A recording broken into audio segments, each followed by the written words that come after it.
Inaral ko lahat mag-isa. Gra! Poetry, lyricism, binreak down bawat word at sentence. Sentence! Ano yan? In fact, di ko kailangan ng Maestro. maestro. Graduate ako ng UE. UE.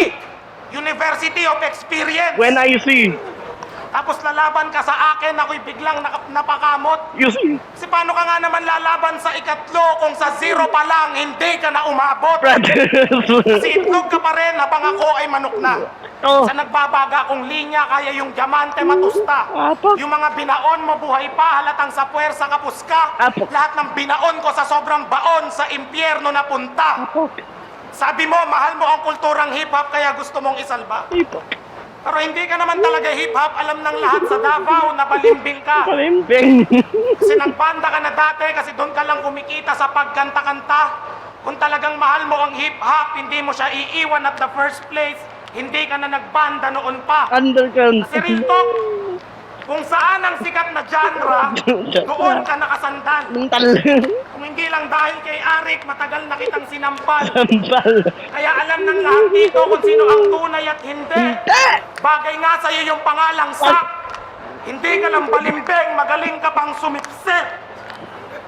Pag bumabatil ka sa Tagalog, halos kalahati ng verses mo, puro Ingles. Yes. Para kang social climber sa isang party na gustong magpa-impress. Okay lang naman maglagay ng Ingles sa battle. Pero yung sa'yo, nakakadyahe na.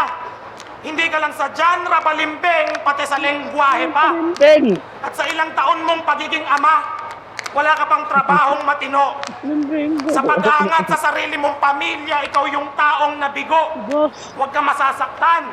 Dahil alam mong sa battle kasama to, Boss. nakakahiyang ikaw yung lalaki pero ikaw yung binubuhay ng asawa mo. Yun ang pinakamasakit. At alam kong tunay to. Flat. Nakakalungkot isipin na ikaw yung maestro pero wala ka matinong lesson plan ng buhay mo. Secret. Palimbing ka na. Kaya Mr. Hansel Cabo, Nagsikibandayin naman ang sumarkamark. mukha kang camel, gago. Nagkakam ni Marco. Di ka mukhang rapper, sak Oh. maestro. Mukha kang driver ng truck ng sesto. Sesto. At ako si Fletchy, bawat bitaw ko bumibita kang kailaliman ng lupa. Malawak ang sakuna ang dulot at ako ang dahilan kung bakit ang langit ay lumuluha. Kat. Rhyme ko ang umukit ng fault line sa makaluma at modernong panahon. Kung matalino ka, maiintindihan mo ito.